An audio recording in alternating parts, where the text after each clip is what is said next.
जालन्यात काँग्रेस इच्छुक उमेदवारांच्या मुलाखतीमध्ये राडा झाला। तिकिटाच्या मागणीसाठी कैलास गोरंट्याल, अब्दुल हाफिज यांचे समर्थक आमने सामने आले।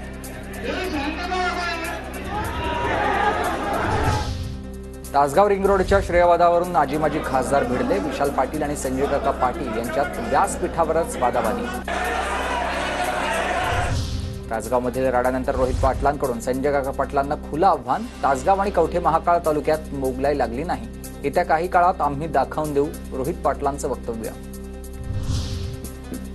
माझ्या भाषणादरम्यान अडथळे आणण्याचा प्रयत्न झाला, त्याला जसास तसं उतागण्याची आमची भूमिका आहे। सांगलीतील राडानंतर संजय काका पाटलांचं वक्तव्य। शिक्षक आमदारांचं मंत्रालया शेजारी गांधी पुतळ्याजवळ आंदोलन। सत्यजित तांबे आणि किशोर दराडेंच्या नेतृत्वात आंदोलन। जुनी पेन्शन योजना लागू करण्याची मागणी आहे।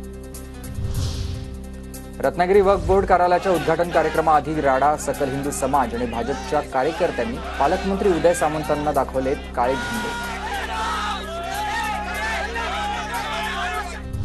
प्रकाश शेंडगेंचा मंत्रालयाच्या जाळीवर उडी मारण्याचा इशारा। धनगर आरक्षणाबाबत समितीचा अहवाल आजच स्वीकारून निर्णय घ्यावा, प्रकाश शेंडगेंची मागणी। तर आचारसंहितेच्या आधी GR न निघाल्यास धनगर समाजाचा उद्रेक होईल, असाही इशारा। धनगर आरक्षणाचा मार्ग मोकळा। धनगड प्रमाणपत्राबाबत राज्य सरकारचा निर्णय। राज्यातील धनगड असा उल्लेख असलेली 6 प्रमाणपत्र रद्द। भाजप नेते गोपीचंद पडळकरांची माहिती।